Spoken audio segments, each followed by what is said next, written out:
नमस्कार, India news sports में आपका स्वागत है और मैं हूं आपके साथ अरुण कुमार। 2022 एशियन गेम्स को लेकर आईओसी ने घोषणा कर दी कि एशियन गेम्स में क्रिकेट भी हिस्सा लेंगी।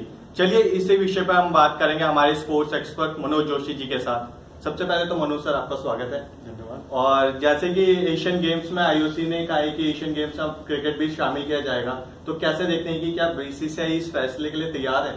देखिए, फैसला तो बहुत अच्छा है, स्वागत योग्य है। और क्रिकेट में भारत की जो बुलंदियां हैं और भारत की जो टेस्ट और वनडे में और जिस तरीके से भारत का प्रदर्शन है, उसको देखते हुए अगर एशियन गेम्स में शामिल किया जाता है तो जाहिर सी बात है कि भारत स्वर्ण पदक का प्रबल दावेदार होगा। लेकिन ऐसी बात हम इस तरह की संभावना 2010 में भी व्यक्त कर रहे थे, 2014 में भी हमने व्यक्त की, लेकिन वही ढाक के तीन बात, हुआ कुछ नहीं।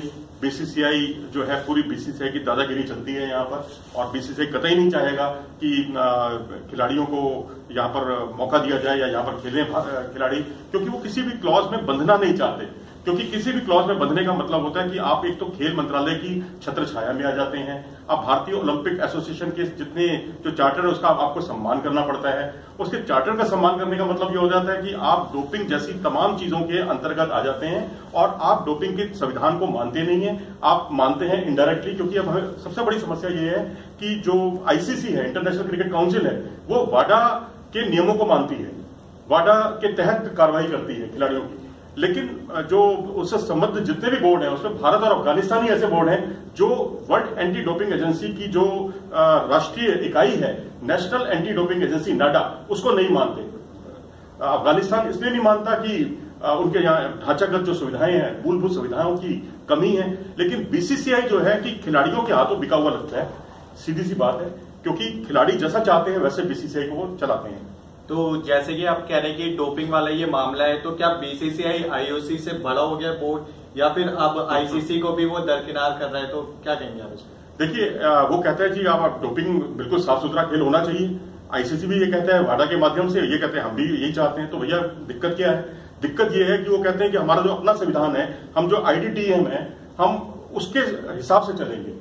वो खिलाड़ियों के जितने डोप टेस्ट अलग अलग कंट्रीज में होते हैं, टेस्ट प्लेइंग कंट्रीज में, उससे ज्यादा कहते हैं हम करते हैं।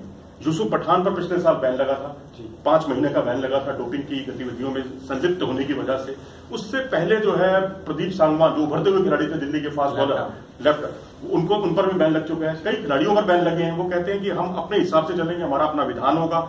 आप इसके माध्यम से आप अपनी मनमानी कर रहे हैं और कुछ नहीं है। क्योंकि यहां देखा गया है कि आप एक तो सबसे पहले आप अपनी संस्था को नेशनल बॉडी मानते ही नहीं है।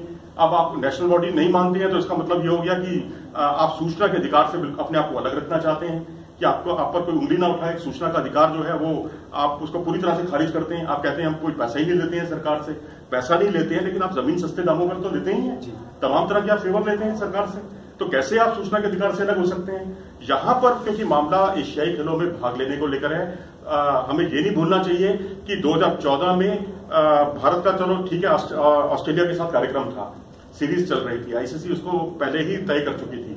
लेकिन भारत को एशियाई खेलों में यदि भाग लेना था तो उस कार्यक्रम में फेरबदल किया जा सकता था, जो आमतौर पर होता भी रहा है। फ्लेक्सिबिलिटी हमेशा रहती है, आईसीसी इस बात की गुंजाइश हमेशा रखती है। लेकिन इन्होंने ऐसा नहीं किया।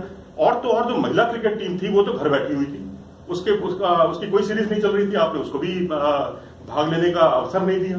एक तरह से निश्चित जो भारत के लिए स्वर्ण पदक का अवसर था वो आपके हाथ से जाता रहा। दुनिया जानती है कि पाकिस्तान की जो क्रिकेट है उसमें विमेन क्रिकेट में पुरुष जो उनकी विमेन क्रिकेट है वो भारतीय विमेन क्रिकेट के सामने कहीं नहीं है। लेकिन उसके बावजूद उन्होंने 2010 में भी स्वर्ण पदक जीता, 2014 में भी स्वर्ण पदक जीता।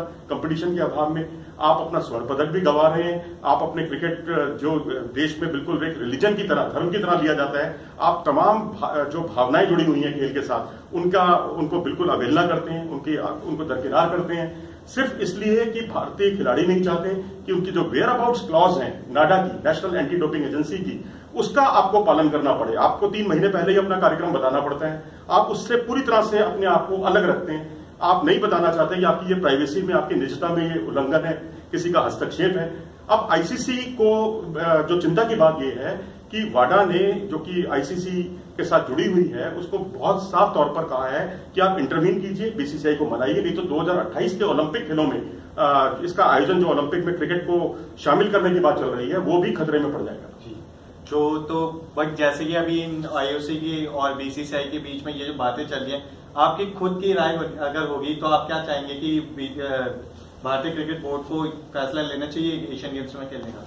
बिल्कुल लेना चाहिए। मैं तो कहता हूँ ये सारा कुछ, जैसे श्रीलंका में खेल मंत्रालय सारा कुछ क्रिकेट चलाता है, ऐसे और देशों में भी होता है, हमारे यहाँ ऐसा नहीं होता। और हम तो एक तो मैं कहूंगा कि एफिडेविट में इससे ज्यादा शर्म की बात नहीं हो सकती इन अधिकारियों के लिए कि एक बार एफिडेविट में इन्होंने यहां तक लिख दिया कि जो क्रिकेट टीम है ये भारत की टीम नहीं है, ये बीसीसीआई की टीम है। अब इससे ज्यादा शर्मनाक बात नहीं हो सकती कि अगर आप इसलिए इन आयोजनों से अपने आप को दूर रखते हैं। एक बार खेल मंत्रालय ने अपनी तरफ से कोशिश जरूर की थी, पहल की थी, सुरेश कलमाड़िया उसमें आगे आए थे। मुझे याद है 1998 के कॉमनवेल्थ गेम्स जिसमें क्रिकेट को शामिल किया गया था और भारत ने उसमें भाग लिया था। सचिन तेंदुलकर ने इनिशिएटिव लिया था, पहल की थी कि मैं इसमें जरूर भाग लूंगा, उन्होंने उसमें भाग भी लिया था। तो ये एशियाई खेलों में भाग क्यों नहीं ले सकते? अब 2022 के एशियाई खेलों में भारत के लिए 2 स्वर्ण पदक जीतने का सुनहरा अवसर है। तो आप यहां पर कैसे खारिज कर सकते हैं? अपने देश के हितों को बिल्कुल दरकिनार रखते हुए अपनी मनमानी इसलिए चला रहे हैं क्योंकि खिलाड़ी ऐसा नहीं चाहते, खिलाड़ी इसे निजता का उल्लंघन मानते हैं। तो आप जो आईटीबीएम जो है, आपकी जो संस्था है, आप अपने हिसाब से क्यों चला रहे हैं सब कुछ? आप आईसीसी के हिसाब से क्यों नहीं चलते? आईसीसी वाडा के नियमों को मानती है और वाडा जो है ये कहता है कि जो नेशनल एंटी डोपिंग एजेंसी है उसको भारत भी माने, भारत उसको मानने से मना कर रहा है क्योंकि निजता का उल्लंघन होता है। तो इसलिए बात कुछ पल्ले नहीं पड़ती, बात बिल्कुल धाक के 3 बात। मैं यही कहूंगा कि भारत को अपने राष्ट्रीय हितों को दरकिनार नहीं करना चाहिए, इसमें खेल मंत्रालय को भी हस्तक्षेप करना चाहिए और तमाम जो सुविधाएं वो खेल मंत्रालय से अब भारत सरकार से लेती है बीसीसीआई, उसको पूरी तरह से रोक देना चाहिए।